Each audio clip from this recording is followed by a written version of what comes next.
Buenas tardes, bienvenidos a los Green Talks sobre asuntos ambientales internacionales de la Universidad Jorge Tadeo Lozano, el cual organizamos a partir del semillero de asuntos ambientales internacionales de la universidad. Este semillero está conformado por estudiantes de pregrado y de posgrado de nuestra universidad y también de otras instituciones, y son ellos quienes realmente, pues bajo una supervisión que yo les doy, pero son ellos quienes se encargan de llevar a cabo y de llevar adelante este evento. O sea, también nos sobra reconocer a nuestra querida Ada Gaviria, que es uno de los miembros del semillero, quien en forma particular se encargó de coordinar el evento del día de hoy.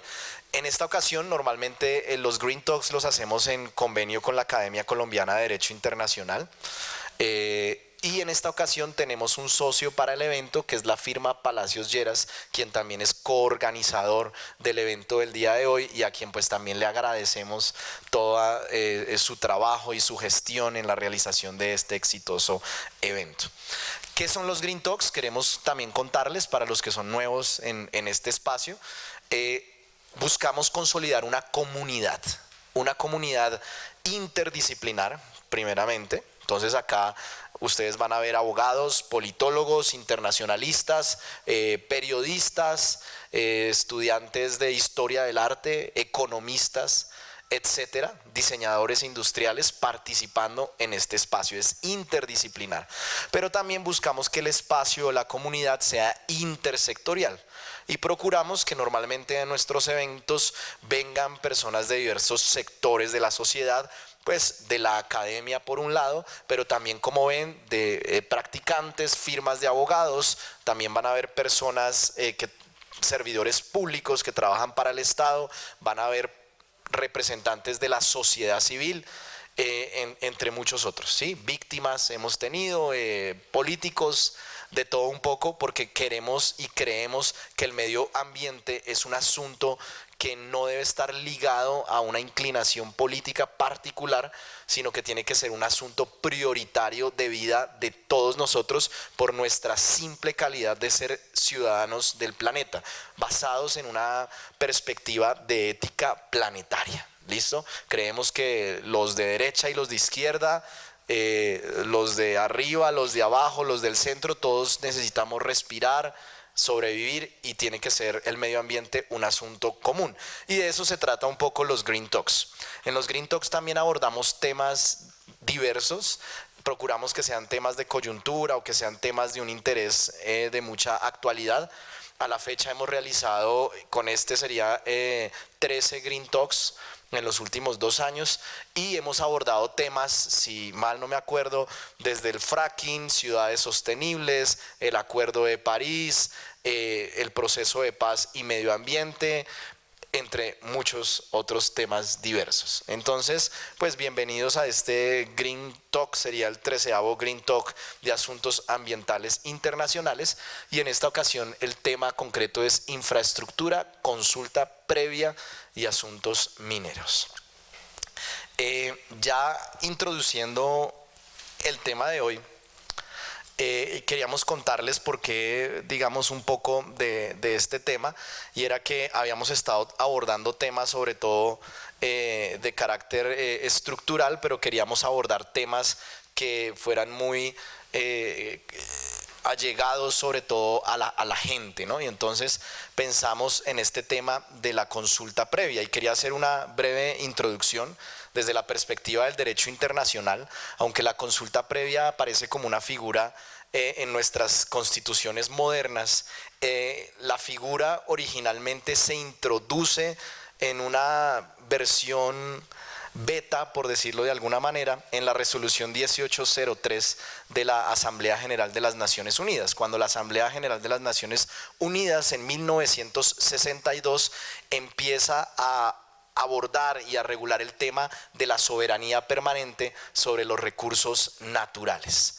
En esta resolución se consolida el primer principio de derecho internacional ambiental, digamos que se consolida a nivel mundial, y es la soberanía permanente sobre los recursos naturales. Sin embargo, un enfoque muy interesante que tiene esta resolución, y es que si bien el derecho internacional originalmente era un derecho de estados, interestatal, estadocéntrico, esta resolución tiene un enfoque diverso y la propone en una medida según la cual la soberanía no se ancla solamente a una perspectiva de Estado como principal sujeto de derecho internacional, sino que afirma que esta soberanía pertenece a los pueblos también. Ahora, la resolución 1803 no es una resolución jurídicamente vinculante. En términos legales es un documento de soft law, de derecho blando, pero que generó la semilla que finalmente germinaría en este primer principio del derecho internacional ambiental.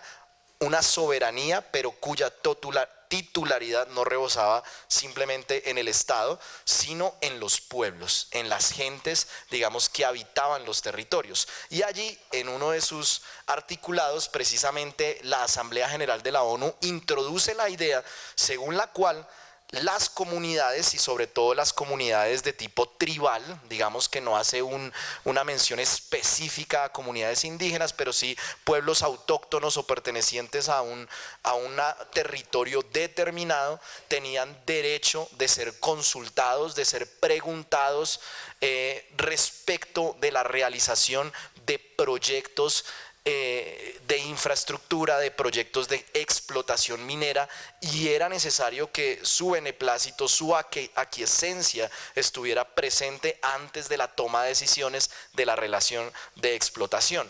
En su momento, la resolución, digamos que al no tener un carácter vinculante, fungió como un instrumento jurídico blando que direccionó un poco la forma en la que empezó a evolucionar el derecho internacional ambiental de la mano del derecho internacional de los derechos humanos, y ahí es donde finalmente germina como consecuencia de esto en lo que hoy conocemos como consulta previa, que esencialmente es una figura por medio de la cual los pueblos indígenas son consultados en relación con estos proyectos. Sin embargo, como ya lo explicarán los panelistas, en la Constitución colombiana tiene unas particularidades, así como en otras constituciones del mundo, pero obedece esencialmente a esa resolución originaria de 1962 de la ONU, y también esencialmente obedece o es interpretado a la luz del principio de autodeterminación de los pueblos,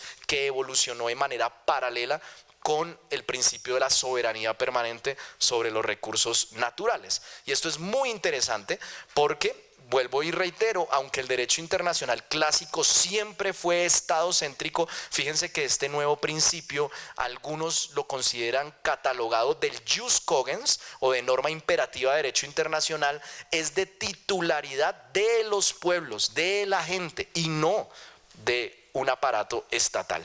Y ese es precisamente, digamos, el origen de este tipo de figuras que después toman manifestación en las constituciones políticas modernas como la que nos rige en este momento en el Estado colombiano. Dichas estas cosas, ya yo no voy a hablar de la consulta, pero tenemos a unos excepcionales invitados.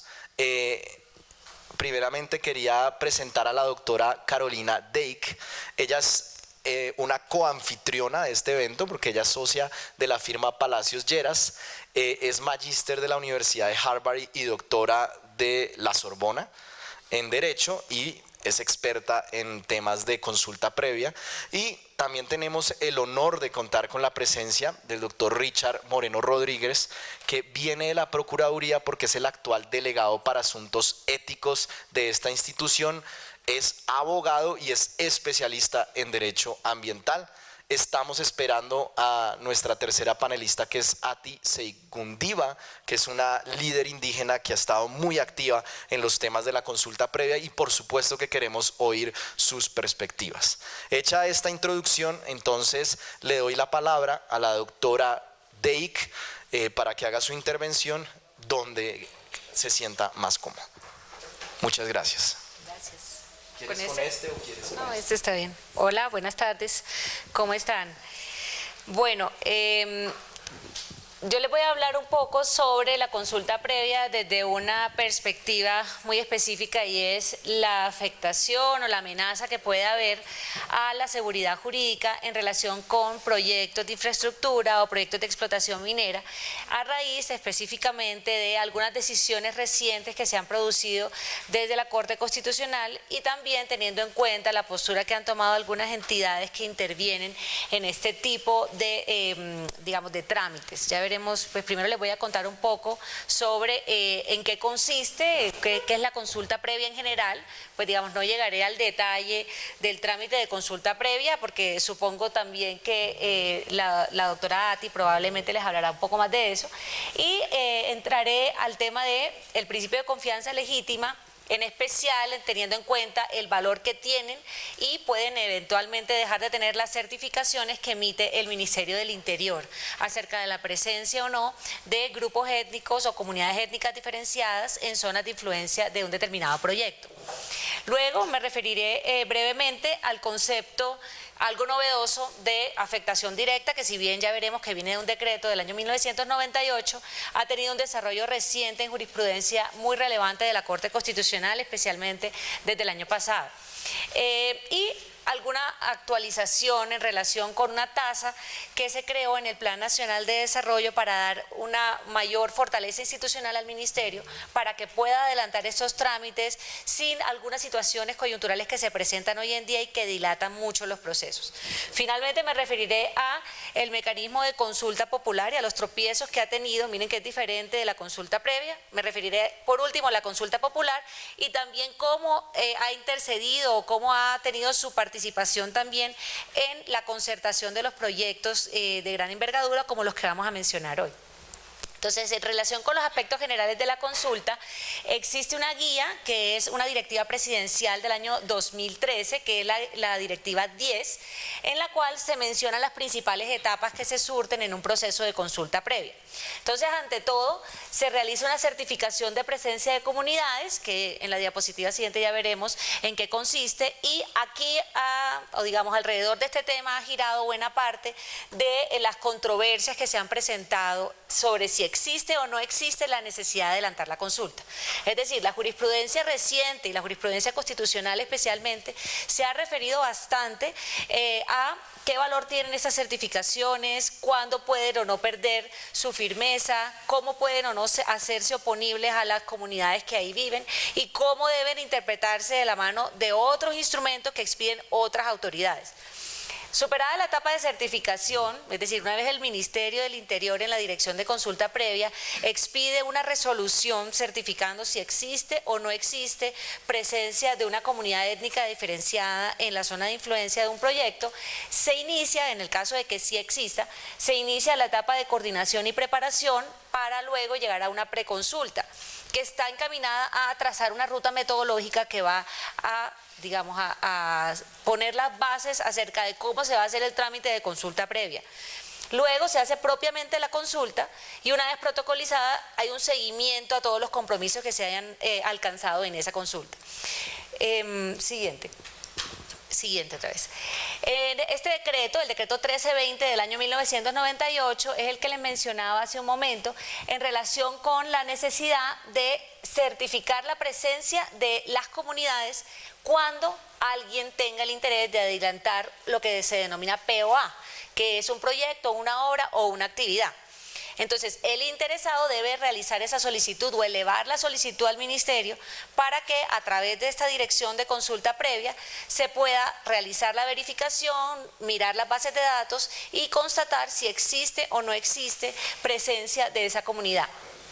Como vemos en este decreto de 1998, se habla de cuáles son las comunidades, estamos en este momento en el 98 hablando de comunidades indígenas y negras susceptibles de ser afectadas con el proyecto. Entonces, este concepto de afectación va a tener una evolución importante y en el año 2011, cuando tenemos el decreto 2893, se nos aclara quién en el ministerio, pues la Dirección de Consulta Previa es la que va a estar encargada de realizar las verificaciones para poder expedir estas certificaciones, y para eso se hace unos análisis cartográficos, geográficos o espaciales, y aquí no se agota, ya veremos cómo ha ido evolucionando la gestión, las investigaciones que debe realizar la Dirección de Consulta Previa, porque no se limita solamente a constatar cuál es el área de influencia del proyecto y traslapar esa área con las áreas tituladas o las áreas en las cuales haya presencia ancestral de ciertas comunidades. Hoy en día la función del ministerio es mucho más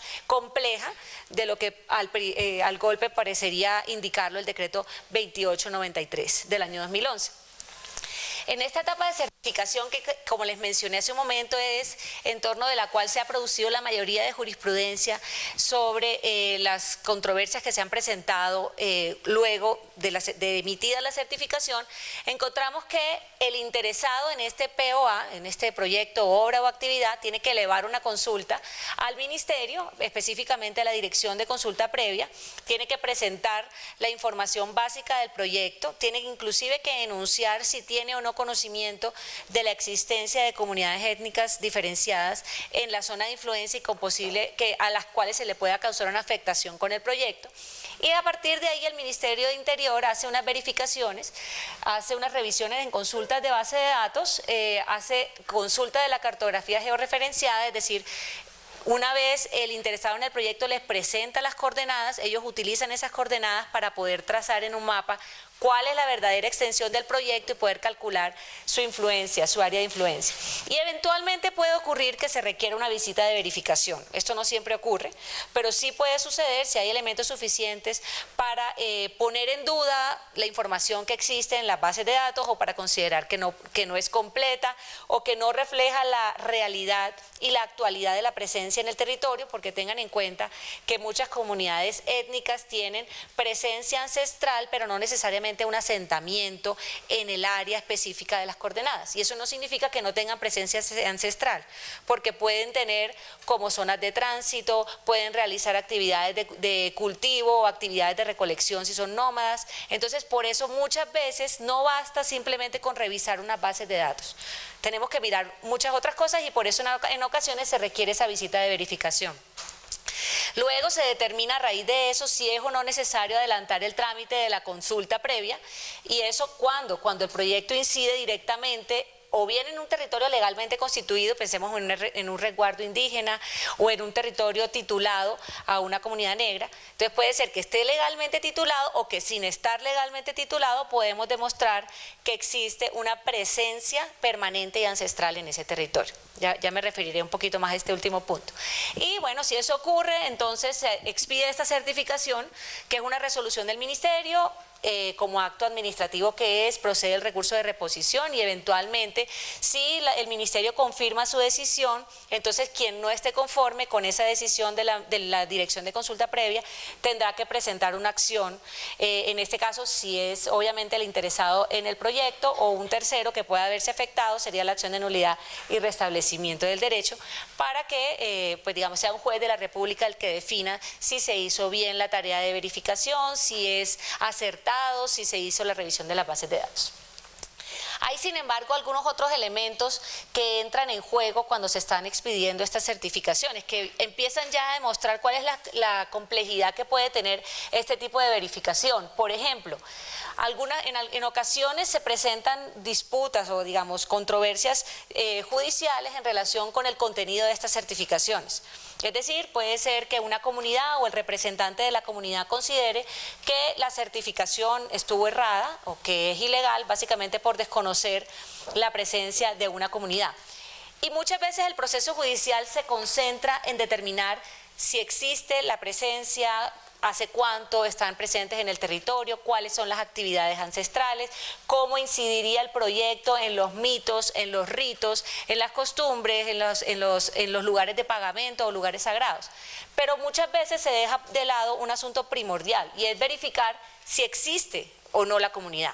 Es decir, la existencia misma de una comunidad con las características que la hacen diferenciada. Es decir, si es una comunidad indígena, rom, negra, afrocolombiana, raizal o palenquera.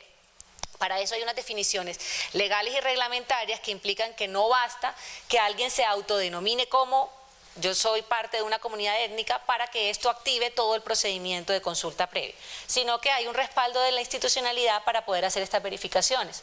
Otro elemento importante que suele incidir en este tipo de prácticas y es, como yo les mencionaba hace un momento, lo que requiere este tipo de verificación por parte de la Dirección de Consulta Previa es para poder constatar o bien si existen territorios titulados o bien sin haber tales territorios titulados existe esta presencia. Pues resulta que cuando están en curso trámites de titulación o bien trámites de delimitación, de revisión de áreas, por ejemplo en el caso de resguardos indígenas, también muchas veces esto suele incidir en los procedimientos que se llevan a cabo en el ministerio. ¿Cómo así?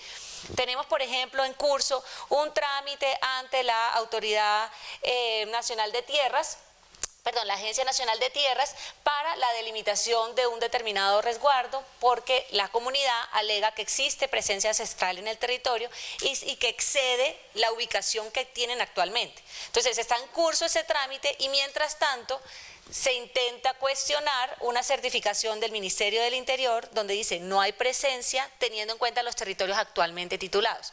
Es decir, aquí hay un conflicto entre las expectativas de la comunidad frente a la titulación y lo que debe verificar el ministerio al constatar si existe o no presencia, porque la verificación que hace el ministerio es actual, es en el momento en que ellos hacen la consulta de las bases, la verificación en campo, etcétera, y eso puede entrar en puja con algunas expectativas de titulación que tenga la comunidad. Y esto nos lleva al punto central. Entonces, estos debates que se presentan en el caso a caso, es decir, que probablemente a raíz de acciones de tutela que llegan luego en revisión a la Corte Constitucional y que permiten que la Corte se pronuncie sobre esto, son los que demuestran en la práctica cómo suceden estas interrelaciones entre estas comunidades y las empresas o los particulares que respaldan estos proyectos. El Ministerio del Interior, entonces, cuando expide sus certificaciones,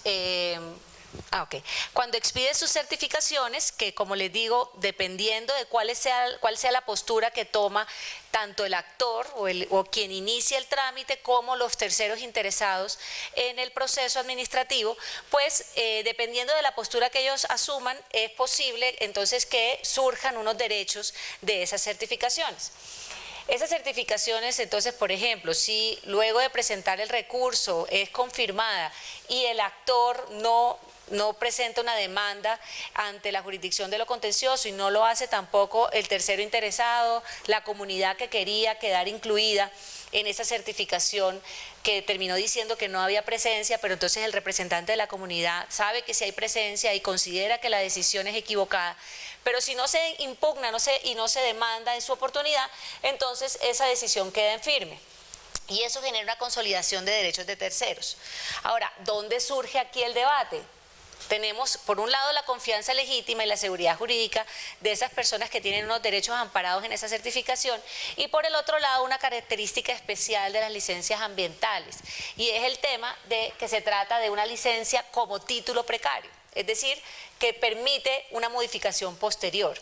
Esto probablemente ya le da un matiz diferente a lo que ocurre frente a otros actos administrativos.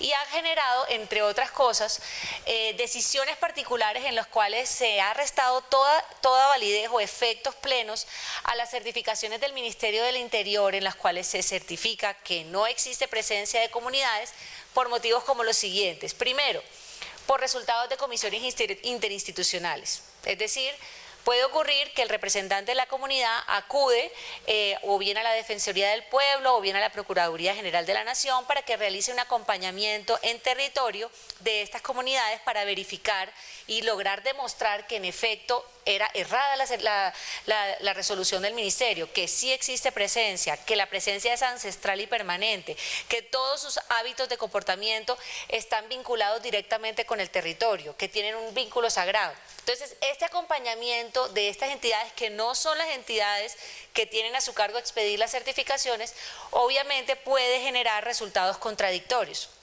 Y ha ocurrido en efecto, inclusive en el nivel de la Corte Constitucional, que se ha restado efecto a una certificación de no presencia y se ha reemplazado por los hallazgos de comisiones interinstitucionales integradas por la Procuraduría y por la Defensoría del Pueblo.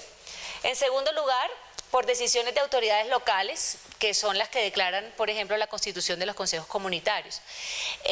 Esto en relación con las comunidades negras. En ese caso, lo que ocurre es que cuando se constituye el consejo comunitario, ellas registran el consejo ante la autoridad local, que es la alcaldía, y la alcaldía lleva un libro para el efecto. Este tiene efectos declarativos, no constitutivos, pero la sola constitución del Consejo Comunitario en ocasiones ha sido interpretada como prueba suficiente de la existencia de una comunidad negra o afrocolombiana en la zona. En tercer lugar, la falta de participación de la Dirección de Asuntos para las Comunidades Negras, Raizales y Palenqueras en el trámite de las certificaciones. Eso parecería como un contrasentido porque sabemos que la certificación la emite otra dirección del mismo ministerio, del Ministerio del Interior, que es la de consulta previa. Pese a ello, en ocasiones hemos conocido decisiones de la propia Defensoría del Pueblo en la cual considera a través de la Delegatura para Asuntos Étnicos que no existe suficiente legitimidad de la sola dirección de consulta previa para emitir estas certificaciones y que por tanto los hallazgos son incompletos e inaceptables. ¿Por qué? Porque no se hizo de la mano con la dirección para asuntos para comunidades negras. Esto obviamente genera una ruptura institucional, esto genera un desconocimiento de las normas sobre competencias de las diferentes direcciones del ministerio y claramente genera dificultades en la realización del proceso de consulta, porque no se puede adelantar el trámite de consulta hasta que la dirección de consulta previa no emite esta certificación, independientemente de lo que digan estas otras autoridades. Entonces eso a veces genera ahí unos cuellos de botella que hace que los proyectos no puedan seguir adelante. Muchas veces los interesados en el POA son los primeros que dicen, no, certifique que sí está para poder iniciar el trámite de consulta. Pero esta diferencia en la interpretación de las normas entre direcciones o entre el ministerio y la Defensoría y la Procuraduría en ocasiones genera muchas veces cuellos de botella que hacen difícil seguir adelante. En cuarto lugar, la falta de una visita de verificación. Como les mencionaba hace un rato, en la primera etapa, que es la expedición de la certificación de presencia o no de grupos étnicos, se puede realizar una visita de verificación. Sin embargo, no es obligatoria. Con todo, cuando no se hace la visita de verificación, en ocasiones se le ha desconocido esa fuerza vinculante a la certificación del ministerio por considerar que ella explica que los resultados sean erróneos. Es decir, que como no se hizo la visita de verificación, por eso no notaron que había presencia, no notaron esas características que cohesionan a la comunidad y que explican esa presencia. También la falta de un estudio etnográfico, hemos visto casos en los cuales la Defensoría también y también los líderes de comunidades, en particular en ese caso fue una comunidad étnica e indígena, requieren un estudio etnográfico del ICANN para poder reconocer la validez de los hallazgos de la Dirección de Consulta Previa.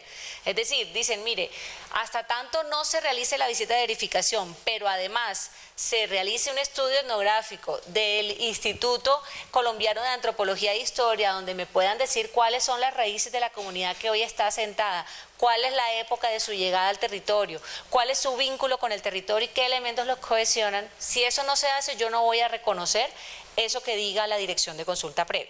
Entonces esto nuevamente genera otra ruptura en el proceso, otra dificultad para seguir adelante, porque ni se puede adelantar la consulta porque no tenemos la certificación, ni tampoco podemos seguir adelante con tranquilidad y darle tranquilidad a los inversionistas de que, oiga, pueden seguir adelante con su proyecto, porque al final pues no sabremos si ese estudio arrojará que existe o que no existen estos elementos que alega la comunidad. En todo caso, y digamos hasta el año 2017, estas certificaciones de presencia de la comunidad en el territorio, por más de que habíamos encontrado estos escenarios en los cuales se le restaba validez a la certificación, se ponía en duda el resultado, etcétera, habían estado más que todo vinculados con el tema del área de influencia del proyecto o la influencia directa del proyecto. Siguiente, por favor.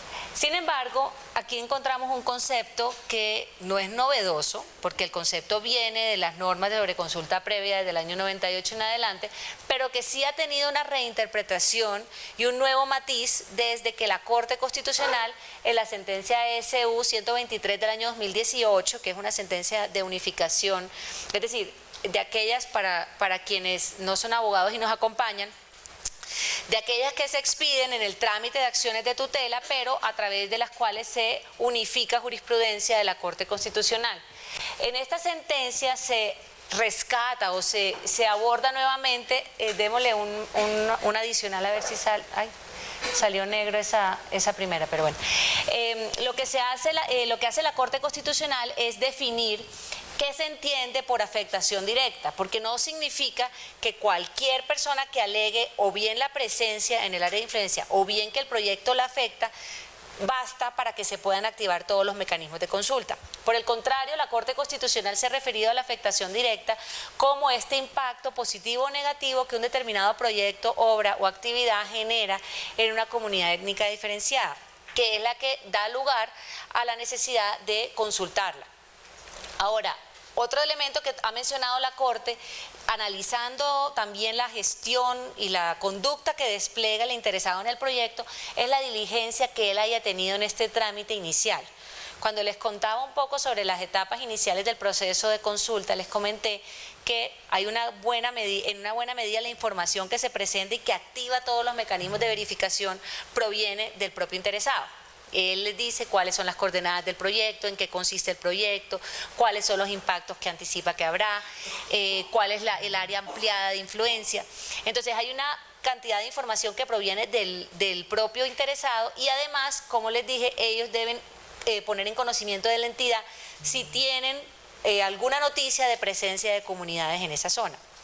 Entonces también en esta sentencia, que es muy importante por esos dos elementos, por ese enfoque que se le da y esa definición muy clara desde el punto de vista constitucional de qué constituye afectación directa a raíz de un proyecto de este tipo, pero también para mirar con una lupa y digamos con un rasero bien fuerte esta conducta que despliega el titular, el que quiere adelantar el proyecto.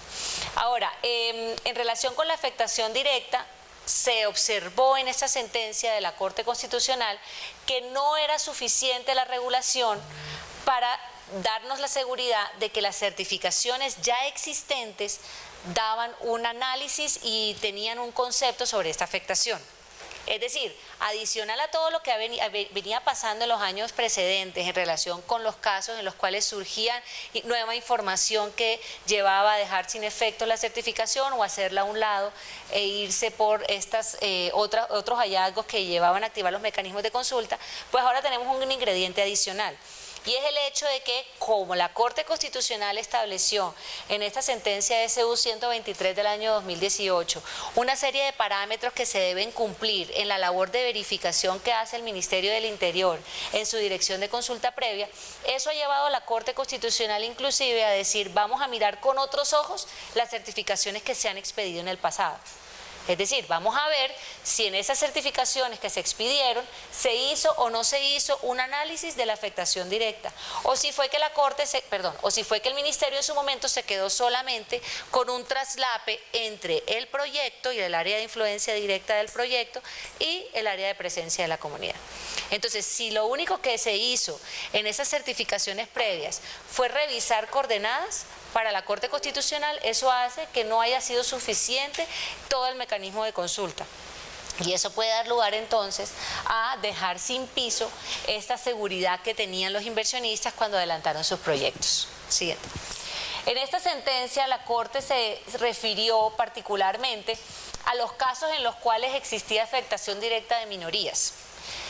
Incluyó, entre otras, la perturbación de estructuras sociales, espirituales, culturales, en salud y ocupacionales, el impacto en las fuentes de sustento o la imposibilidad de realizar los oficios que les son propios. Esto es, por ejemplo, las actividades de recolección que yo les mencionaba o también cuando se habla de estos oficios en los que se deriva su sustento, puede ser, por ejemplo, actividades de pesca en un río que va a tener unos vertimientos por cuenta de un determinado proyecto, cosas por ese estilo. En particular, en relación con los proyectos de exploración y explotación de recursos naturales no renovables, la Corte dijo particularmente dos casos en los cuales existe sí o sí afectación directa, y es cuando hay un impacto en el territorio de la comunidad tradicional, en el ambiente, la salud, la estructura social, económica o cultural.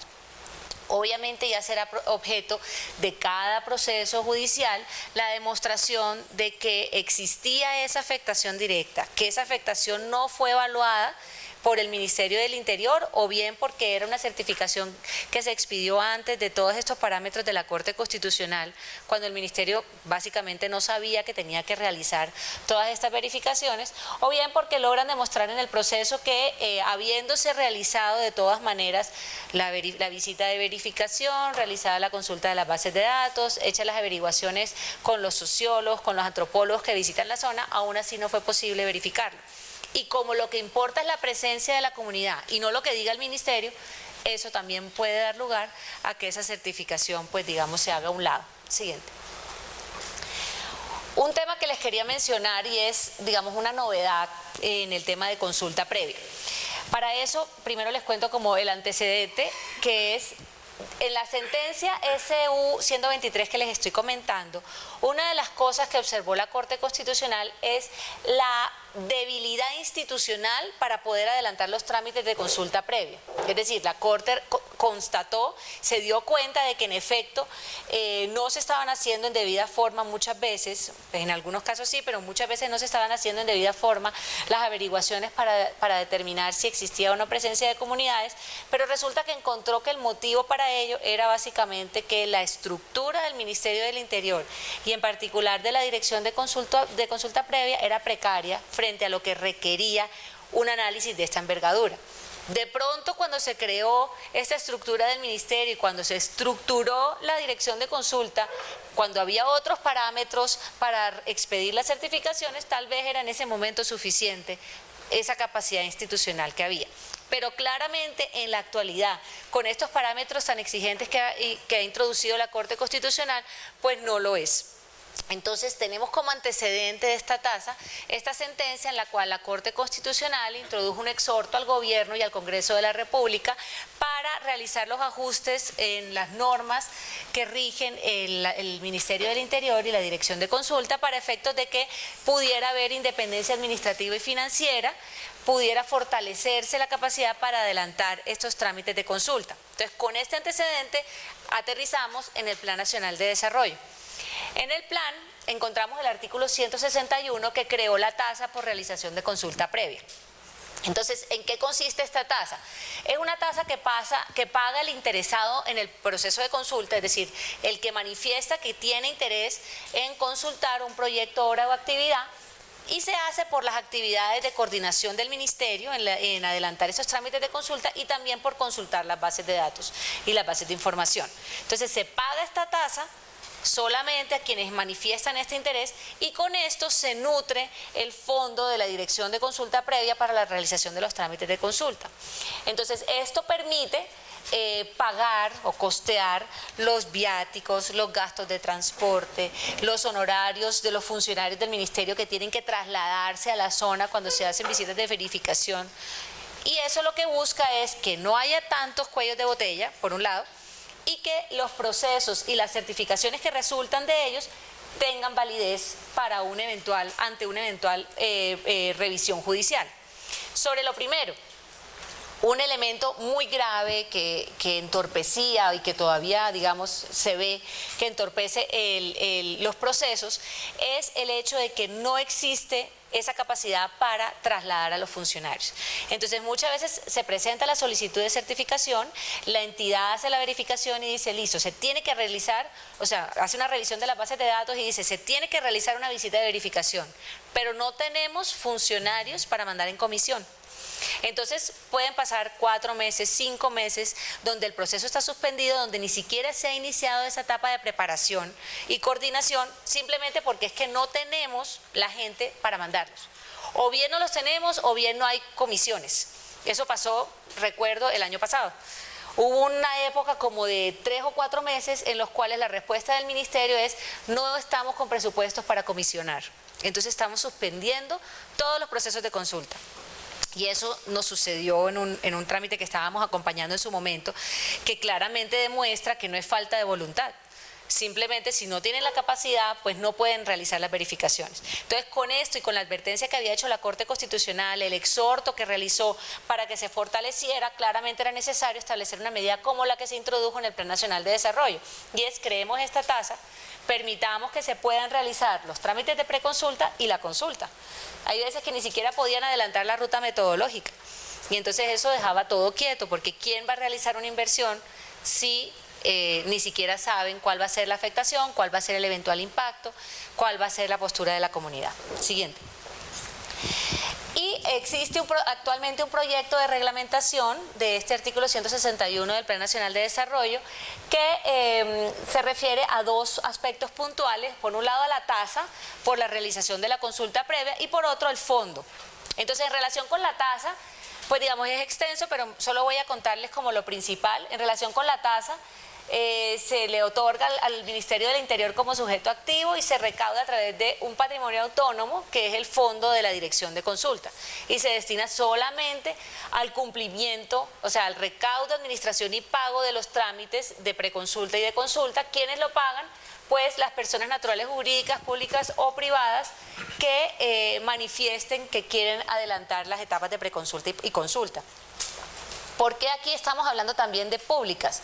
Porque resulta que no es solamente el interesado en un proyecto, sino que si hay una medida administrativa o legislativa que va a tener una afectación directa, pues también se tiene que consultar. De lo contrario, o si, pues digamos, si es una norma que se expide sin el trámite de consulta, debiéndose consultar, eso va a llegar a que se caiga la norma. Entonces, por eso aquí incluyen a las entidades, a las entidades públicas también. El régimen de este fondo, que se constituye a través de un patrimonio autónomo, es del derecho privado. Entonces, esto probablemente va a facilitar los trámites ante el ministerio, va a acelerar, una vez empiece a nutrirse este fondo de la Dirección de Consulta Previa, va a acelerar los procesos que no se van a quedar detenidos porque no hay quien adelante la ruta metodológica o porque no hay quien se desplace al territorio, y también va a evitar las suspicacias que en ocasiones genera el hecho de que un funcionario del ministerio le diga a uno: oiga, tiene que consignar los viáticos. Y uno queda como: ¿cómo así que uno tiene que consignar viáticos? Claro, la capacidad del ministerio no da para adelantar los trámites, pero muchas empresas dicen: esto me parece irregular. Una multinacional a la que le digan: usted tiene que pagar los viáticos del funcionario que se va a trasladar, esto no tiene ningún sentido. Intenten ustedes darle esa explicación a una multinacional, van a decir: ¿esto qué es? Eso no tiene ningún sentido.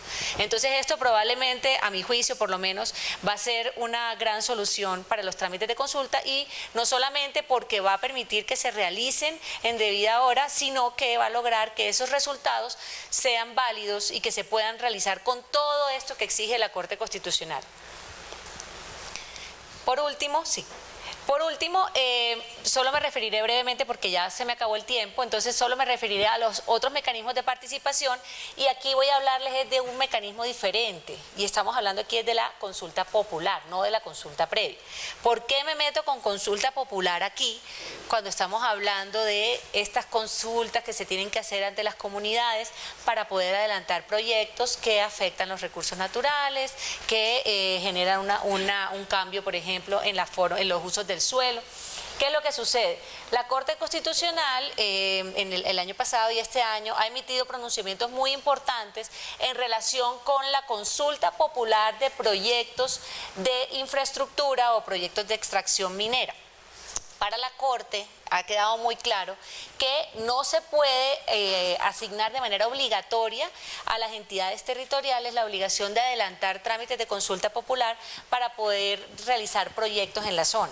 Y también ha dicho la Corte: mire, usted no puede, a través de una consulta popular, evitar que se realicen proyectos de extracción minera, con el argumento de que existe una ponderación o una importancia superlativa de los recursos naturales.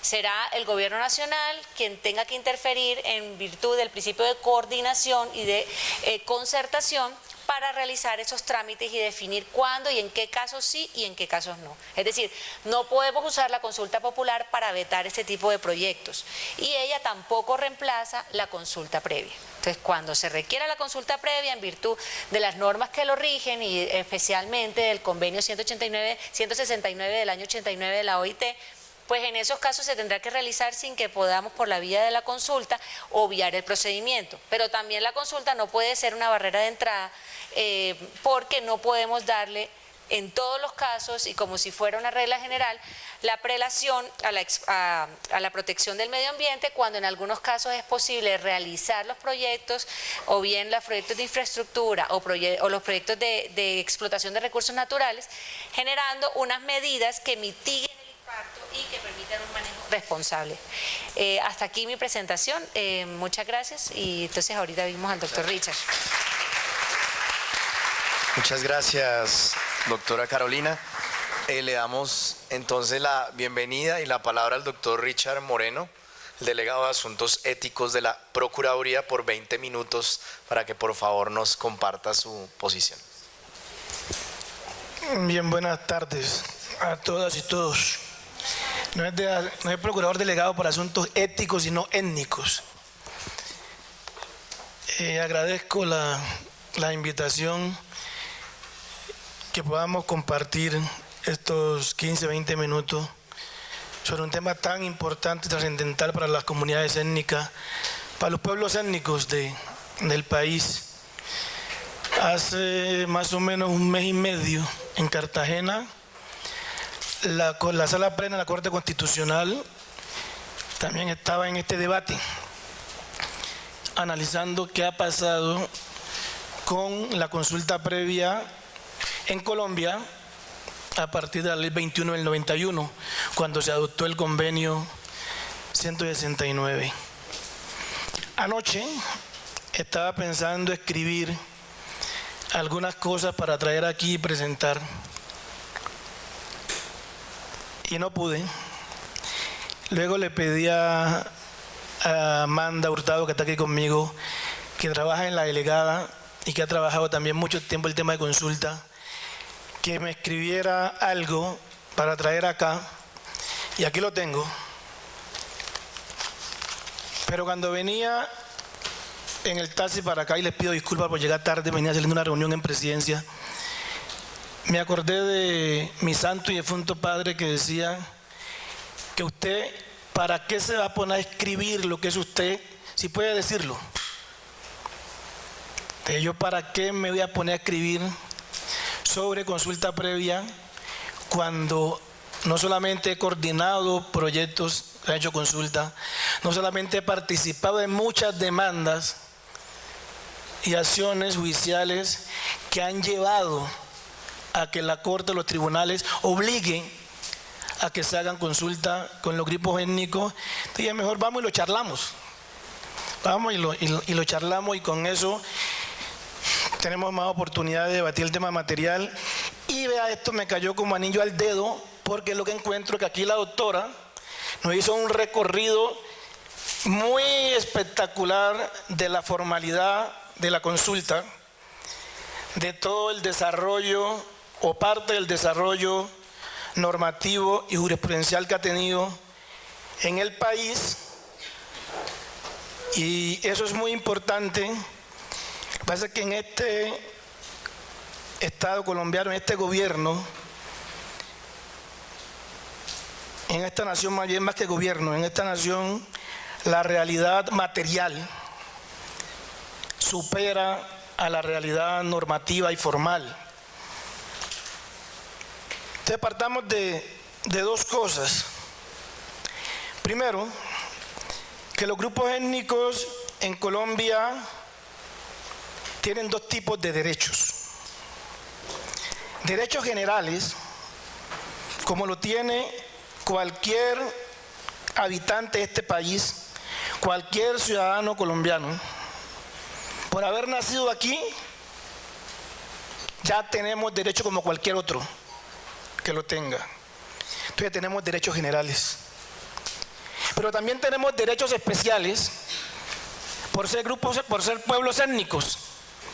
Derechos especiales que no nos hacen más ni menos que los demás, pero sí reconocen una diferencia, sobre todo cultural, identitaria, que se protege en normas internacionales, especialmente el convenio 169, y que la Corte Constitucional en su desarrollo jurisprudencial también los ha venido protegiendo. Y en términos también de leyes, si usted le pega una leída a la Ley 70 de 1993 y sus posteriores decretos reglamentarios, pues ahí se establecen una serie de reconocimientos de derechos al pueblo negro, afrocolombiano, palenquero y raizal, que por sus condiciones culturales le permiten afianzarse como pueblo. Esa es la primera premisa que partamos. Derechos generales, como cualquier ciudadano colombiano, cualquier habitante de este país, y derechos especiales por ser pueblos étnicos. Y dos, hay dos derechos fundamentales colectivos en este país reconocidos por la Corte Constitucional. Dos derechos fundamentales que la Corte Constitucional reconoció. Es el derecho al territorio, y son para grupos étnicos, ¿no? El derecho al territorio y el derecho a la consulta previa y al consentimiento previo, libre e informado. Son dos derechos colectivos, pero son fundamentales, declarados en diferentes sentencias por la Corte Constitucional. Esto lo digo para partir del hecho que declarar el territorio de los grupos, de los pueblos étnicos, como fundamental, tiene una sola esencia. Es que el territorio para los pueblos étnicos hace parte de su identidad, hace parte de lo que son. Por ello, mientras los pueblos étnicos abogan, pelean y luchan por la titularidad colectiva del territorio, el resto del país no. Y no tienen por qué hacerlo. Tienen otra visión, piensan diferente a los pueblos étnicos, pero además el territorio les sirve para otra cosa. Y en esa concesión de para qué sirve el territorio, mientras para otros sectores poblacionales el territorio es un bien comercial y el que más tierra tiene es más rico, entonces más le prestan los bancos y lleva las escrituras, entonces tiene más capacidad adquisitiva el que tiene más tierra. Para los pueblos étnicos el territorio hace parte de la vida misma, porque hace parte de su identidad. Entonces por eso ustedes escucharán a los pueblos indígenas hablando de la madre tierra y la protección de la madre tierra. Entonces no es entendible para muchos sectores y no tienen por qué entenderlo, pero al menos piénsenlo, porque de ahí vienen también muchas dificultades en el relacionamiento entre los gobiernos y los pueblos étnicos, y entre las empresas y los pueblos étnicos, por la misma cosmovisión o concepción que se tiene del territorio. Mientras para uno hace parte de su vida, para otro es un bien comercial y hay que aprovecharlo para extraer riqueza, no para convivir con él. Y la consulta previa, ¿por qué termina siendo también un derecho fundamental? Porque es la garantía de la participación, participar, concertar, analizar, discutir, tiene que llevar en un proceso de consulta a la protección de la identidad cultural. Y eso es un derecho constitucional. O sea, Colombia es un país multiétnico y pluricultural, reconocido por la Constitución. Pero cuando se van a diseñar los planes, programas y proyectos, por el desconocimiento que tenemos de lo que somos de país, entonces no se piensa que esta Colombia es pluriétnica y multicultural, y así hay que pensarse la definición de la política pública. Entonces terminan definiendo normas, leyes y proyectos, desconociendo que entre el 37 y el 39% del territorio del país es propiedad colectiva privada de los grupos de los pueblos étnicos. Entre el 37 y el 39% del territorio de este país es propiedad colectiva y privada de los pueblos étnicos en Colombia. Pero también las cifras de el DANE plantean una cosa en términos de población étnica. Las cifras de la realidad organizativa dicen que somos el 30% de este país. La cifra del DANE oscilamos entre el 10 y el 12%. Entonces, si no se tiene en cuenta esa otra Colombia, esa Colombia rural, esa Colombia étnica, entonces terminamos con algunos elementos que planteaba el autor aquí, que cuando van a hacer las certificaciones, muchas veces se hacen desde aquí a Bogotá, desconociendo la realidad material. Pero existen otros elementos en lo que tiene que ver con el desarrollo de la consulta previa. La consulta previa no es un procedimiento. Esa es la gran discusión también que muchas veces se da entre las comunidades y las empresas, y entre las comunidades y en los gobiernos. La consulta previa no es un mero procedimiento, no. La Corte lo ha reiterado, es un derecho fundamental, y como derecho fundamental debe desarrollarse. Y los derechos fundamentales, para ustedes que estudiaron derecho, que son expertos en la materia, jurisconsulto por convicción, los derechos fundamentales son inherentes al ser humano. Y en este caso, el derecho al territorio y el derecho a la consulta previa y al consentimiento previo, libre e informado son inherentes a los pueblos étnicos. O sea, hacen parte de la vida misma de los pueblos étnicos. ¿Complicado entenderlo? Sí, para algunos que no lo hayan vivido o no lo hayan entendido. ¿No complicado entenderlo? No, para que quieran aperturar la mente a que nos entendamos como país, que nos respetemos como lo que pensamos y somos, y que entendamos que no es lo mismo desarrollo que bienestar, porque muchas veces desarrollo es acumulación de riqueza. Entonces el país crece.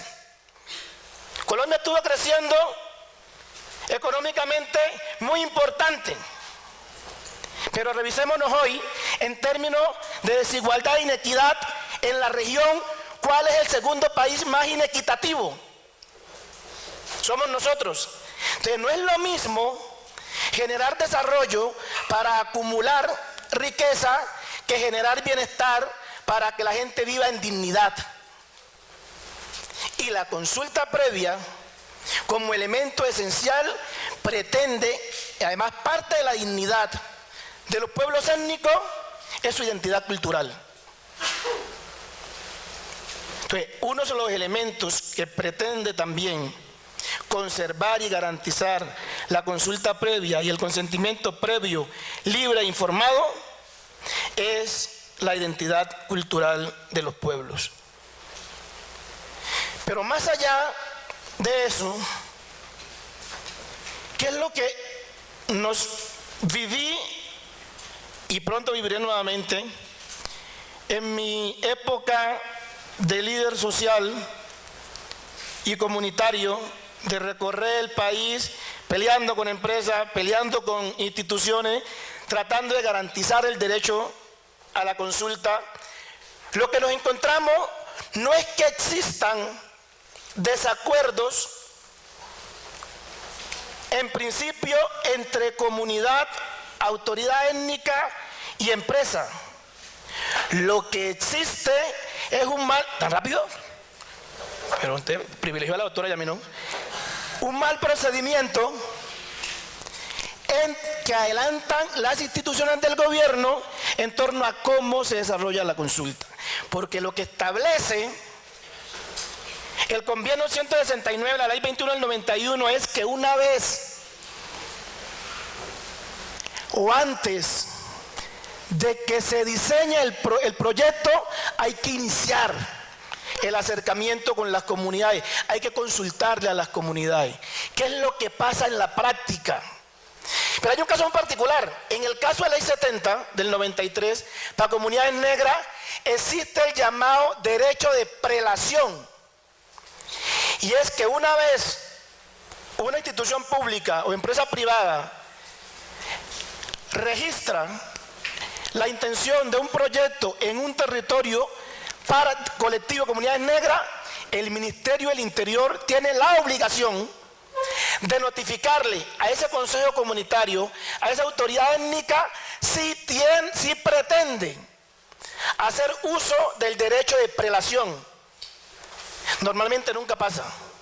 Entonces, cuando las comunidades se dan cuenta, es cuando llega la empresa o llega la institución de gobierno que va a desarrollar un proyecto, y ahí se genera la primera dificultad. Si la gente no se da cuenta, ¿cómo pretenden que acepte de primas a primera lo que ni siquiera ha evaluado si le sirve o no? Si le afecta su identidad cultural o no. Y la otra dificultad en el asunto, y usted lo planteaba la doctora hace poco, es que hubo un momento de la historia de la edición de consulta previa que las empresas pagaban los viáticos de los funcionarios. Entonces la pregunta es, si yo soy empresa nacional o multinacional, le pago los viáticos a usted, pasaje y viático para que vaya a garantizarme una consulta para ejecutar un proyecto, si la primera vez que va le noto algún tipo de animadversión con el asunto, ¿le vuelvo a pagar los pasajes? O sea, eso no es objetivo. Por eso me parece importante que esté pensando que sea el Estado quien financie eso. Pero hay otros elementos en curso en el asunto, y es que no se puede pretender decir que cuando una comunidad étnica, un pueblo étnico exige mínimamente el conocimiento real y medir impactos frente a un proyecto, es porque se opone al desarrollo. ¿Desarrollo para quién? ¿Y para qué? Entonces, bajo el concepto del interés general, bajo el concepto de que prima ese interés general sobre el particular, entonces pretenden embutirle a la fuerza a las comunidades aceptar o no, y casi que sí o sí, un proyecto. Miren, la mayoría de las veces el gobierno otorga concesiones y permiso a empresas sin avisarle, sin notificarle que en ese territorio hay población étnica, y que si hay población étnica tienen la responsabilidad de hacer consulta previa y de arrancar procesos de acercamiento. Por eso terminan las comunidades la mayoría de las veces demandando. En enero de este año, en febrero creo de este año, hicimos una visita a la dirección de consulta previa desde la delegada, y nos encontramos que entre el 11 y el 13% de las consultas que se han dado en el país han sido por orden judicial. O sea, han sido porque las comunidades han adelantado acciones judiciales para obligar al Estado a hacer las consultas en sus territorios. O sea, no es un derecho que se esté garantizando al 100% a las comunidades, porque de lo contrario no estarían adelantando acciones judiciales para que se les garantizara. El llamado que yo les hago antes que me saquen otra vez la paleta es que podamos entender que la única manera de que el proceso de consulta, el derecho a la consulta en este país no se vea como un problema, es que entendamos que el diálogo es el primer vehículo para acercarnos. Que entendamos que la imposición del que más poder económico tiene nunca va a poder doblegar la voluntad de pueblos. Eso nunca pasa. Tarde o que temprano los pueblos se rebelan en contra de la arbitrariedad. Pero además de eso, es un imperativo que nos respetemos como sociedad, que no veamos al otro porque es la pigmentación de su piel sea diferente, piense y viva diferente como el que no quiere que los demás vivan bien. Lo que pretende una sociedad justa es que todos sus ciudadanos vivamos en dignidad, que tengamos las mismas posibilidades dentro del Estado, compitamos en igualdad de condiciones, pero sobre todo, respetémonos como pueblos, respetémonos las identidades culturales que tiene este país y que Colombia, por último, es un Estado social de derecho. Esa fue la principal transformación que hizo esta Constitución del 91 frente a la del 86, es que Colombia es un Estado social de derecho. Por lo tanto, la sociedad está por encima de la norma. Y eso significa que la realidad material, siempre y cuando no contradiga flagrantemente la Constitución y la ley, tiene que entenderse, tiene que vivirse, tiene que atenderse y tiene que aplicarse. No puede ser que cuando queremos joder a los unos, le aplicamos la ley, pero cuando queremos favorecer a los otros, ponderamos la norma. Muchas gracias.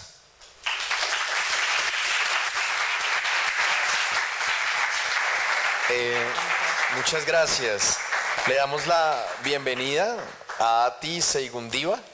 Bienvenida a este es un Green Talk sobre consulta previa de la Universidad Jorge Tadeo Lozano, Palacios Lleras, abogados y la Academia Colombiana de Derecho Internacional. Ati es política y activista ambiental de la comunidad arhuaca colombiana y es magíster en Gobierno y Políticas Públicas de la Universidad del Rosario. Ha estado en el Consejo de Bogotá y ahora está, creo que, yendo nuevamente por la institución. Entonces, como tenemos el espacio hasta las 4 de la tarde y queremos poder tener mínimo 15 minutos de espacio para preguntas, le agradezco a Ati que nos comparta su contribución en 15 minutos máximo. Muchas gracias. Bienvenida. Bueno, muchas gracias a la Universidad Jorge Tadeo por invitarme a este debate. Me excuso, estaba en otro compromiso. Lo primero es el concepto de consentimiento. En el caso de la Sierra Nevada, los pueblos indígenas consultan a la tierra, piden permiso a la tierra. Entonces, fíjense que no estamos hablando del mismo concepto de consulta libre, previa, informado o consulta previa, ¿no?, en el marco jurídico, sino desde el Yuisinca Yuisitama. ¿Qué es el Yuisinca Yuisitama? La constitución de origen.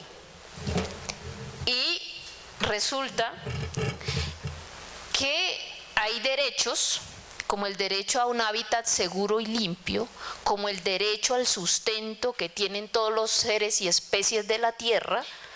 Son derechos que están en nuestra constitución, en nuestro Yuisinca Yuisitama. Por eso se consulta la tierra y hay un mecanismo ancestral de consulta a la tierra. Les voy a hablar uno. Yatucua es cuando le preguntamos al agua. y tenemos espacios donde tenemos diálogos conscientes con el agua. Entonces los yucunumas, por ejemplo, en los ríos, nosotros consultamos a los ríos porque son actores importantes de nuestro territorio. Entonces fíjense que hay un concepto de derechos que no es simplemente los derechos humanos o los derechos de los pueblos indígenas, sino son los derechos bioculturales, el patrimonio biocultural. ¿Qué significa? Que en el caso de los ecosistemas, no solamente son geográficos, no solamente son biológicos, los ecosistemas son culturales. Entonces, vamos a hablar de la Sierra Nevada. El Estado acaba de firmar el decreto de línea negra. Está reconociendo que hay otra forma de ver el tiempo. Nuestro tiempo es cíclico, no es el lineal progresista, el calendario que ustedes conocen romano.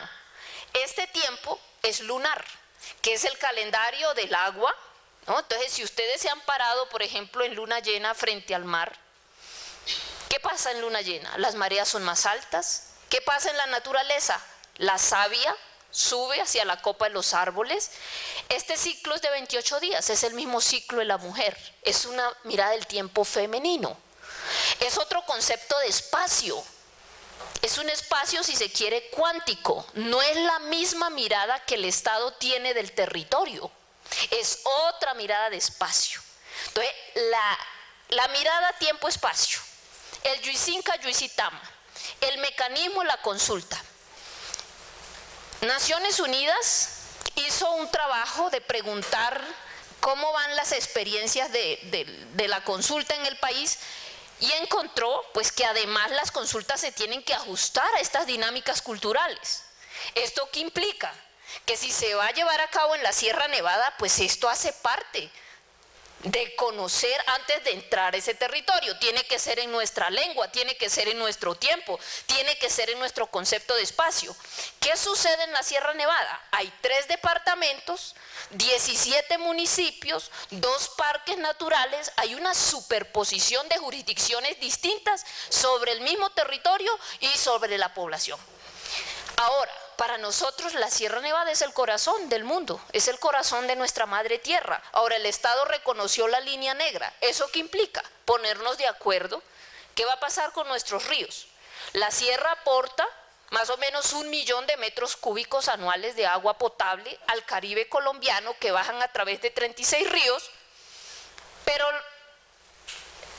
el concepto del río, el concepto del agua no es el mismo que nos enseñan en la educación formal escolarizada. Ese mapita del ciclo del agua, que el agua se condensa, le hace falta una parte y es nuestra cosmología del agua. ¿Qué quiere decir? Es una visión sociohidrológica del agua.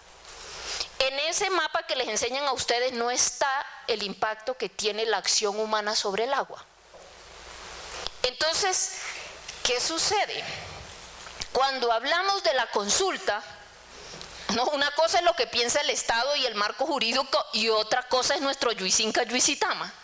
Entonces, por ejemplo, para el Mamo hay unas cosas que no tienen sentido. Nosotros preguntamos a la tierra dónde vamos a hacer los caminos, la casa, para vivir en equilibrio. No tiene sentido que el Estado me diga que voy a hacer una consulta para contaminar la tierra, para dañar el río. Ahora, es muy importante el Nivi Ingnakana. ¿Qué quiere decir? Los planes de vida. Para eso hay que tener en cuenta cuál es la relación que existe entre el Estado y los pueblos indígenas. Entonces, el Nivi Ingnakana plantea unos principios, hay un plan que es muy diferente al plan de desarrollo. Entonces, primer punto, nosotros tenemos otro discurso, no es el del desarrollo. Para nosotros esto es una invención de después de la Segunda Guerra Mundial para decir que hay unos subdesarrollados y otros que son desarrollados y legitimar un modelo de desarrollo. Nosotros hablamos del Nivinganakano, nuestro plan de vida. Entonces, no existe en nuestra lengua el concepto de pobreza. Entonces, para nosotros la economía de la naturaleza es la primera economía. La naturaleza es quien más bienes y servicios produce. La economía de subsistencia se basa en la economía de la naturaleza. Entonces, para nosotros, el participar, una democracia viva, es para decidir entre el río que fluye limpio y libre por mi territorio o el río que se me secuestra, el río que se me contamina con mercurio, ¿no? Esas son las decisiones que se deben consultar. Entre el aire puro que respiro o el que se me contamina, como pasa en La Guajira con Cerrejón, el impacto que tiene en la salud pública. Entre los suelos vivos que garantizan el sustento de mi comunidad o los suelos que se sacrifican. Ese es el sentido de una democracia. Cuando a mí como comunidad o como sociedad o como ciudadano no se me permite participar de estos temas fundamentales, pues se me está violentando un derecho, y tal vez el más importante, y es el de la libre autodeterminación. Este es el derecho más importante desde mi punto de vista que a lo largo de la historia han conquistado los pueblos. Esto no ha sido una concesión de los gobiernos. La Declaración de los Derechos de los Pueblos Indígenas, por ejemplo, en Naciones Unidas, fueron 40 años de trabajo, de ceremonias, en explicar qué significa ser un sujeto colectivo. No es lo mismo que ser un ciudadano individual en el marco de una democracia liberal. ¿Qué significa, además de ser sujeto colectivo, ser un ciudadano de la tierra? Es otra cartografía, no es la geografía que nos enseñan en la escuela. Ese es un mapa mental de una representación de una manera de ver el mundo, en divisiones político-administrativas, por ejemplo. Para nosotros la representación simbólica y cultural de la tierra es que la tierra es nuestra madre y es una. Y si tocan el corazón nos están afectando a todos. Si tocan la Amazonía, claro que es asunto de los bogotanos. El agua que llega a nuestros hogares viene de la Orinoquía y de la Amazonía. Que no se los enseñen en la escuela es otra cosa. Así que lo que está haciendo el presidente en Brasil nos afecta. Todo está interconectado, todo es interdependiente. Todo esto tiene que ver finalmente con una visión del mundo que no es mecánica, que no pretende resolver los problemas de manera instrumental. Es una visión holística, socioecosistémica, que incluye los derechos bioculturales o los derechos de la naturaleza, los derechos de los animales. Entonces ya han visto ustedes que estamos desde el Parque Tayrona y el derecho que tienen los tigres a parearse tranquilamente y a su intimidad, y los intereses que hay de turismo. El descanso que merece la tierra también. Entonces, finalmente, es necesario empezar a construir un horizonte transformativo de mediano y largo plazo que nos permita un diálogo de alto nivel. ¿Por qué? Porque el modelo de desarrollo y el modelo económico extractivo arrancó con la llegada de los españoles, el oro, seguimos en el petróleo, en el carbón. Miremos, de 34 millones de hectáreas de territorio indígena hoy en Colombia, la mitad están concesionadas para actividades extractivas. Para nosotros cambiar las selvas por desiertos verdes, es decir, por soya, por palma, es la geopolítica de la sed, del hambre, de la servidumbre, de la esclavitud, de la enfermedad. Los municipios más pobres de Colombia son Cerrejón, Cerro Matoso, La Jagua, donde se han implementado estos proyectos mineros. Entonces, existe la evidencia. Los territorios más conservados ambientalmente son los territorios indígenas. El 22% del mundo es territorio indígena, alberga el 80% de la biodiversidad. Estamos en el antropoceno.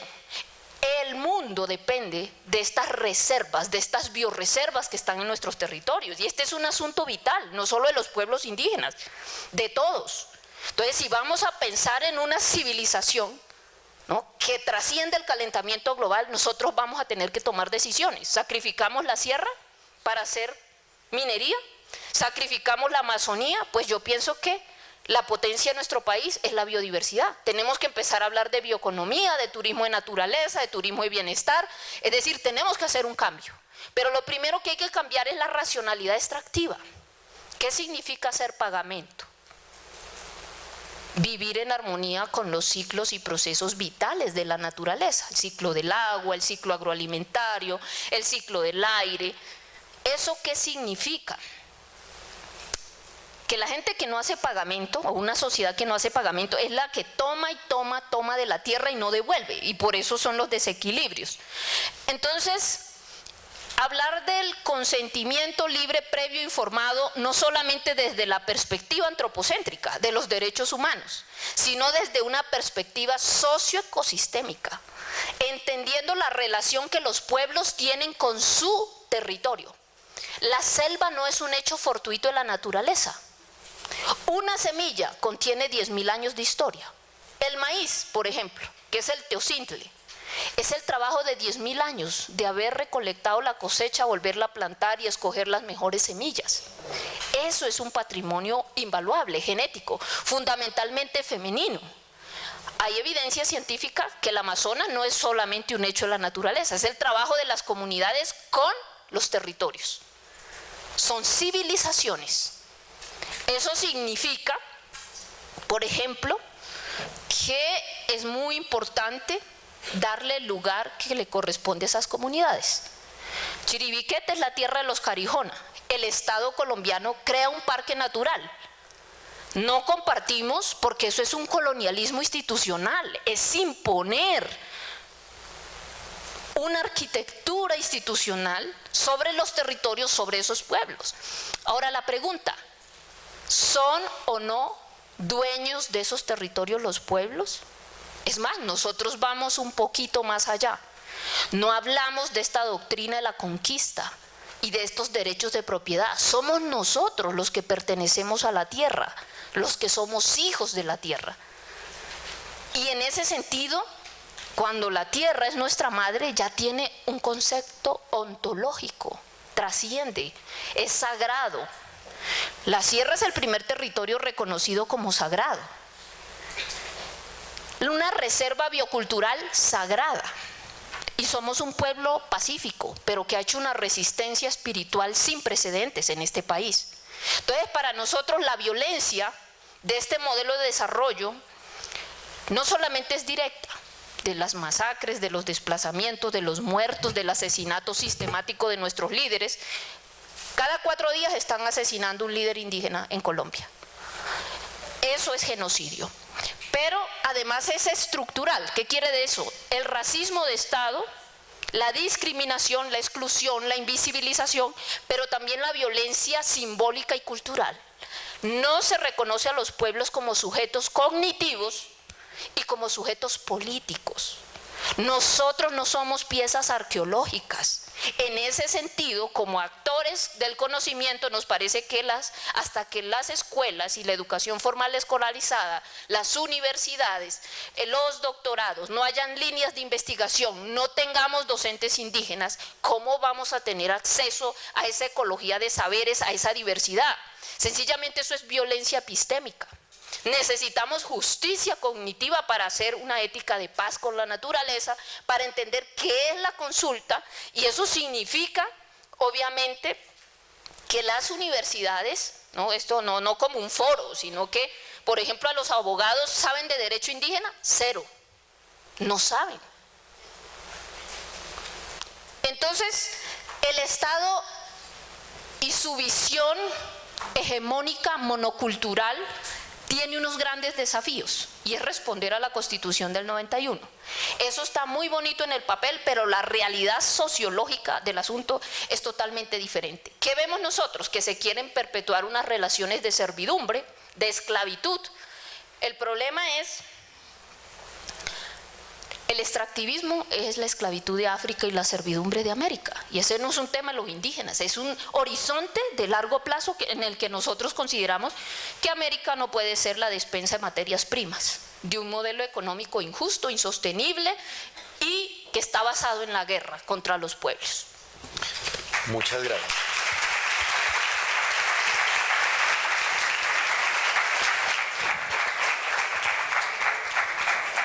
Muchas gracias. Bueno, tenemos 10 minutos muy limitados para hacer unas preguntas. Les propongo así respuestas rápidas un poco a lo que se formulan. Recojo unas de las que enviaron en los papelitos que circulaban en el auditorio. Luisa Fernanda Bermúdez Valderrama, ¿dónde está? Luisa, nos preguntaba lo siguiente, yo creo que es un poco para ti, a ti. Dice, ¿cómo era la situación de los grupos étnicos antes de que se inventaran estas normas, estas leyes y estos derechos constitucionales que protegen o en su defecto vulneran el territorio y las comunidades. ¿Cómo era? ¿En qué ha cambiado antes y después de estas normas la situación de los grupos? Primero, para nosotros la esencia del ser humano no se puede tocar ni ver. Lo que mueve el mundo son las ideas y no se pueden tocar ni ver. Es algo intangible. Los sentimientos no se pueden tocar, ver, pero existe, ¿no? El amor, existe el odio, el espíritu, todo lo que existe tiene espíritu. Leslie. Perdón, que tengo aquí. Entonces, nosotros pensamos que estamos en el Abiti Bunsichari, en un tiempo de lo esencial, de hacerse, es nuestra visión, que significa conciencia. Senzarizano es una metodología. Entonces, vivimos, somos un pueblo de reflexión. Entonces, nuestra vida cotidiana, ¿cómo es? Haciendo zayan o zayunkana, concibiendo bien nuestros hijos. Nos preparamos mental, emocional, espiritual y físicamente para concebir. Para nosotros un problema de este país es que el 80% de los niños son hijos no deseados. Y para nosotros ya ese es un problema. Porque cuando hablamos de constitución no solamente nos referimos al libro donde metemos los artículos, ¿no? Sino nos referimos a lo que nos constituye como seres humanos. O sea, tenemos que hacer zayunkana. Yunkakusi, somos mujeres del parto vertical. Para nosotros los problemas de la humanidad son un problema de desarraigo, que no tenemos raíz. Entonces hay que plantar la placenta en la tierra. No somos gente de rutina, somos gente de rituales. Hay que hacer Yonkakusi, los momentos de verdad del ser, los momentos de transición. Por ejemplo, el Manseimake, la única sangre que para nosotros se debería regar sobre la tierra es la luna, nuestro periodo como mujer, porque es fertilidad, porque es felicidad. Somos de otra cultura erótica, de otra cultura del amor. Para nosotros el problema que tenemos es del amor a la tierra, del amor al cosmos, que somos uno con las estrellas, que somos una sola familia humana. Entonces, para nosotros las separaciones son construcciones políticas recientes. Por ejemplo, los estados republicanos no tienen más de 200 años. O sea, es una construcción humana. Para nosotros estamos en un trabajo de activación de toda la cartografía sagrada, de un trabajo muy valioso liderado por los mamos, y han dicho, el futuro será saludable, sustentable, justo, en paz, femenino. Enfriamos la tierra, es decir, nos alineamos con la luna, respetamos la madre tierra o no habrá futuro. Entonces, vivimos. ¿Qué sucede con la agenda del Estado? Nos empieza a cambiar. Entonces, imagínense nuestras autoridades tener que responder 1.700 consultas. Cada entidad llega con su cuento, ¿no? Los de un sector, los del otro. ¿A qué horas le van a quedar, ¿no?, a esas comunidades y sus autoridades tiempo para su vida espiritual, comunitaria, labrar la tierra? Entonces, eso está interfiriendo, claro, por supuesto, en nuestra vida. Yo creo que es muy importante esa pregunta en la medida que hay que transformar nuestras relaciones. No pueden ser de imposición, no pueden ser de dominación, tienen que ser de respeto. Y a propósito, la Sierra Nevada fue declarado Patrimonio Inmaterial de la Nación. ¿Qué quiere decir? Que eso le pertenece a todos los colombianos. Eso tiene que ver con la construcción de la identidad. ¿Qué significa ser colombiano? Nosotros no nos hemos terminado de constituir como nación. ¿Cuáles son nuestros sistemas de creencias y valores que compartimos? Para dar un paso de la multiculturalidad a la interculturalidad, a la transculturalidad, a una ética ambiental transcultural, nosotros tenemos que integrarnos, pero no nos vamos a integrar sobre la base de renunciar o dominar. Simplemente hay que empezar un diálogo y ojalá lo liderara la academia y no se lideraran los territorios por los actores armados y a las balas. Yo creo que alto al genocidio, a los ecocidios, debería ser una voz de estas generaciones que comprenden que nuestro potencial justamente es que somos diversos. Hasta las lenguas indígenas 7.000 lenguas se hablan, nos enriquece comunidad. Nuestra lucha es contra la homogenización. Nuestra lucha es contra la homogenización porque creemos que la diversidad cultural como seres humanos nos enriquece. Esto es un principio. Y nuestra lucha, por supuesto, es contra la uniformidad, también de un modelo económico insustentable, insostenible, a favor de la biodiversidad, porque para nosotros es la base del sustento. Muchas gracias a ti. Aplausos. Yo creo que nos quedan 5 minutos, tratemos de que en estos 5 minutos podamos tener un par de preguntas más. Yo creo que esta pregunta podría probablemente, si estás de acuerdo, responderla a la doctora Carolina.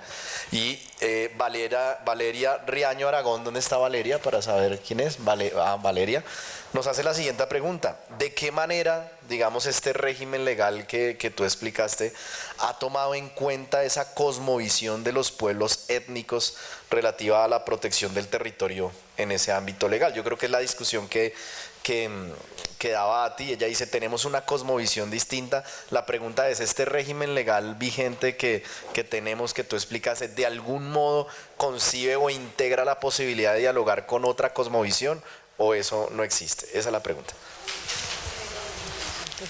Gracias. Bueno, en eso se ha avanzado mucho y ha sido principalmente la Corte Constitucional la que ha dado el énfasis a la cosmovisión de las comunidades étnicas. Sin embargo, desde el principio, es decir, desde que nosotros incorporamos en nuestro ordenamiento jurídico este reconocimiento del derecho fundamental a la consulta previa, siempre ha quedado claro que no está limitado por nuestro concepto occidental de propiedad territorial. Y de hecho, inclusive antes de que se dieran todos estos avances que yo mencioné en relación con el concepto de afectación directa, de impacto del proyecto, ya se hablaba acerca de la necesidad de trascender la presencia territorial.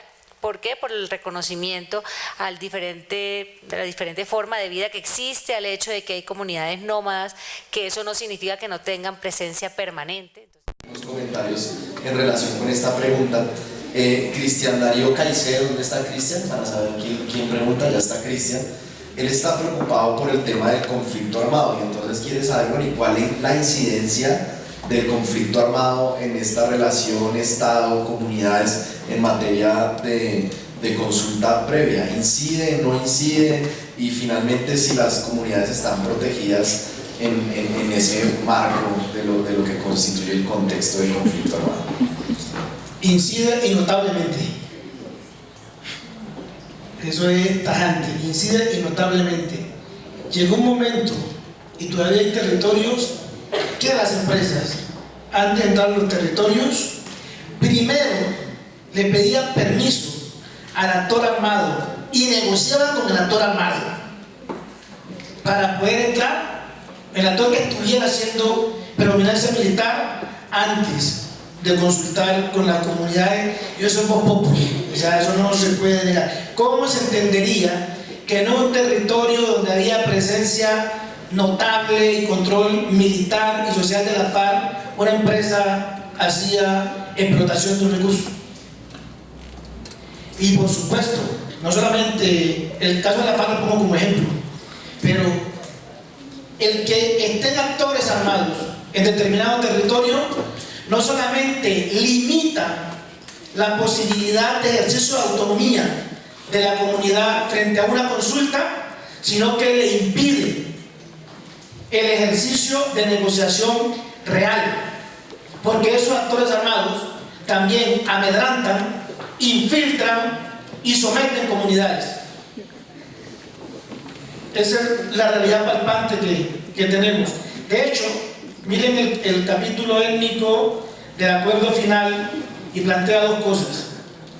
La primera, los pueblos étnicos han aportado de manera decidida en la construcción de la nación. De hecho, son la nación. Y lo segundo que dice, igualmente han sufrido de manera desproporcionada los efectos del conflicto armado. Se reconoce en un acuerdo de paz que firmó el Estado colombiano, y en esos territorios, durante ese periodo de guerra, se ejecutaron proyectos, muchos de ellos se consultaron, otros no. ¿Incidieron los actores armados? Sí. quiero contar una anécdota. Benito Covaría, el líder UBA, que lideró la campaña El petróleo es la sangre de la madre tierra, me contó que se ponían de acuerdo la FARC, el ejército y los paramilitares para transportar la maquinaria con la que iban a hacer exploración. Entonces el problema es cómo voy yo aquí en esta explotación. Los únicos que estaban peleando porque el petróleo era la sangre de la tierra eran ellos. Entonces esta es la zona de reserva forestal, por ejemplo, el patrimonio biocultural de la nación. Los guardianes de la madre tierra realmente son los pueblos indígenas, ¿no? Todos tienen un precio, eso es lo que me decía en su experiencia. Y la guerra para nosotros es sencillo. La principal víctima de la guerra es la madre tierra. De hecho, la JEP acaba de reconocer este tema, que lo vienen planteando los indígenas.